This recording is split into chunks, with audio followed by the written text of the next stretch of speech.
The situation unfolding between Canada and the United States is nothing short of a masterclass in economic strategy, and the repercussions are shaking Washington to its core.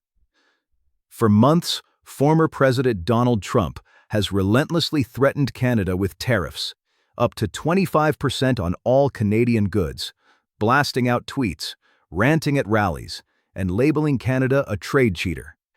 His team operated under a single assumption: Canada would fold, that Mark Carney, the former governor of both the Bank of Canada and the Bank of England, would be forced to negotiate, that Canada needed the United States more than the U.S. needed Canada. That assumption turned out to be catastrophically wrong. Instead of reacting emotionally or matching Trump's threats with retaliation, Carney quietly orchestrated a strategy that would reshape the North American trade landscape. Over the past 3 months, he forged new direct trade agreements with the European Union, Japan, South Korea, Mexico, and most notably, China. To the casual observer, these might have seemed like minor maneuvers, posturing moves for eventual negotiation leverage. But Carney wasn't posturing. He was building a robust alternative trade framework capable of functioning independently of the United States. 3 days ago, this strategy came to fruition. Canada simultaneously announced comprehensive trade agreements that will reduce its reliance on the United States by an estimated 40% over the next 2 years. 40%. That is not a trivial number. Canadian lumber, critical to American construction, is now being redirected to Asian markets at higher prices than U.S. companies previously paid. Canadian pharmaceuticals, which have long been a cornerstone of the U.S. supply chain for generic medications, now receive preferential access to European markets. Canadian energy, another crucial sector, is being rerouted through new pipeline agreements with overseas buyers, creating long-term supply chain shifts that directly challenge U.S. energy assumptions. The ramifications are significant. American companies, particularly in manufacturing, construction, and automotive sectors, are facing unprecedented supply chain disruptions costing billions of dollars. What was once predictable, lumber, auto parts, energy, generic pharmaceuticals, is now subject to market forces outside U.S. control. Canadian suppliers are honoring existing contracts but are not renewing them. They are redirecting their business to markets with higher returns, a shift made possible by the infrastructure Carney helped create. The U.S. construction industry, for example, is projecting a 17% increase in material costs in the upcoming fiscal quarter due to Canadian lumber scarcity and redirected exports. Automotive manufacturers are facing part shortages for the first time in modern history, as Canadian suppliers prioritize European and Asian contracts. Pharmaceutical distribution is being recalibrated, with many generic drugs now prioritized for Canada and the EU, leaving American pharmacies scrambling to meet domestic demand. Energy costs in northern states, such as Michigan and Minnesota, are rising, as Canadian oil and gas contracts are fulfilled for overseas buyers first, driving heating costs up by 22% month over month.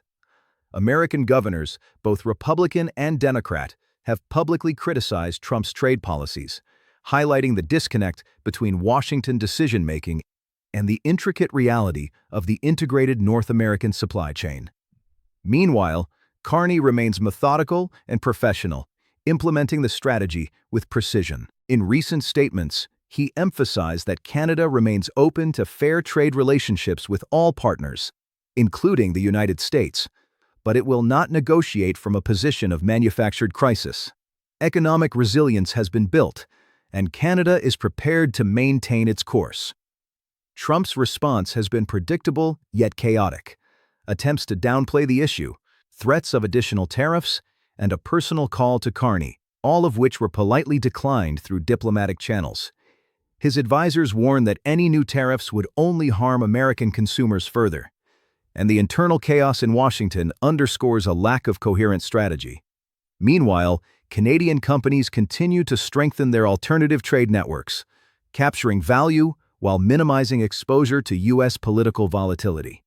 Warren Buffett has publicly described this situation as an expensive lesson for the United States, highlighting the cost of underestimating Canada and miscalculating the consequences of impulsive trade decisions. Trust, reliability, and predictability are economic assets, and America's approach under Trump has squandered them, creating ripple effects across multiple industries and geographies. Investors, CEOs, and workers alike are reacting, with portfolio adjustments and increased attention to Canadian stability and strategic foresight. The broader implications extend beyond trade. For decades, the U.S. leveraged its economic dominance in North America, assuming Canada and Mexico had no alternatives. That assumption is now shattered. Other countries are watching, taking notes, and recognizing that strategic planning and competent execution can create alternatives to U.S.-centric trade dependency. The European Union is exploring deeper agreements with Canada. Japan is signaling interest in strengthening ties, and even South American nations are evaluating the potential to resist unilateral U.S. pressures. Carney's actions have fundamentally altered the balance of economic power in North America. By creating redundancy, diversifying partnerships, and establishing leverage, Canada can now withstand pressure that would have previously forced concessions. Trump's threats of tariffs are now counterproductive, serving to harm American industries and consumers more than Canadian interests. The economic modeling predicts an increase of $140 billion annually in costs for American businesses and consumers if Trump were to follow through with proposed tariffs. While Canada's trade framework absorbs most of the impact, protecting its economy. Politically, the implications are profound. Border states with integrated economies are outraged, demanding congressional intervention to prevent further unilateral trade disruptions. Bipartisan legislation is being discussed to constrain presidential authority over tariffs, though passage remains uncertain. Agricultural markets, heavily dependent on Canadian trade, face potentially devastating losses if Canadian markets are restricted. Higher costs for construction, automotive products, prescription drugs, and energy directly affect everyday Americans, making this an issue that touches lives far beyond abstract economic numbers. Canada, meanwhile, is consolidating its international standing. Its economy is diversifying, its strategic competence is recognized globally, and Carney himself is being praised as one of the most effective economic strategists on the world stage. Comparisons to the Trump administration's trade team highlight a stark contrast in capability, foresight, and execution. Canada is seen as a model for mid-sized economies asserting sovereignty and maintaining independence despite pressure from larger neighbors. The situation also sends a message about credibility and global perception. When the United States issues threats it cannot enforce or policies that backfire, other nations recalibrate their strategies, reducing dependency on American markets. China, Russia, the European Union, and others are observing closely, understanding that American economic dominance is not invulnerable and that competent policy can create real alternatives. Countries now have tangible proof that strategic foresight, diplomatic skill, and long-term planning can counterbalance sheer economic size or political pressure. Carney has repeatedly emphasized that Canada is not seeking to punish the United States. The goal is a fair, constructive, and equitable trade relationship, not one dictated through threats. The ball is in Washington's court. Continuation of unilateral tariffs risks further self-inflicted damage. Negotiation requires acknowledgement that Canadian leverage is substantial. Inaction will allow Canada to solidify independence, while American economic interests continue to suffer. Warren Buffett's commentary underscores the gravity of the lesson. Economic mismanagement, lack of foresight, and the squandering of trust have costs that extend beyond immediate financial metrics. Opportunity costs, loss of credibility, and damage to long-established relationships carry significant strategic weight. America's trade credibility is now under scrutiny, with countries likely to incorporate protections against future unpredictability. diminishing U.S. influence over global trade dynamics. From the perspective of American businesses, workers, and consumers, the impact is tangible and immediate. Construction material costs are rising. Automotive supply chains are disrupted. Generic drug availability is constrained. And energy prices in key regions are spiking. Companies may need to restructure, relocate operations, or absorb higher costs to maintain competitiveness. Consumers face higher living costs, affecting housing, transportation, and essential healthcare access. Workers in industries tied to Canadian trade experience heightened job insecurity, while Canadian professionals benefit from increased stability, attracting talent and investment. Strategically, the lesson is clear. Competence, planning, and an understanding of real-world dynamics are critical. Carney executed a carefully calibrated strategy that balanced diplomacy, market leverage, and long-term economic resilience.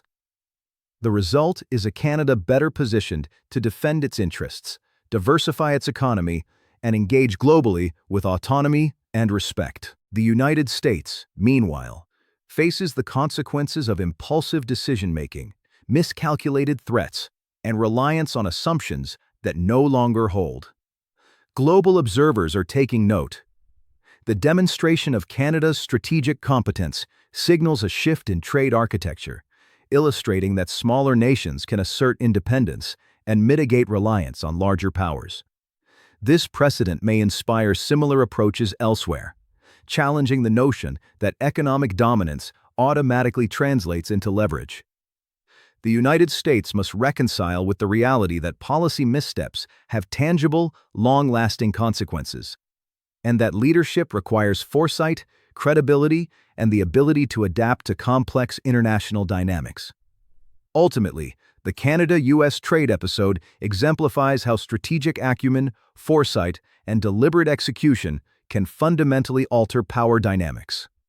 Canada's success in creating resilience and diversifying its trade relationships serves as a blueprint for other nations seeking to navigate asymmetric dependencies.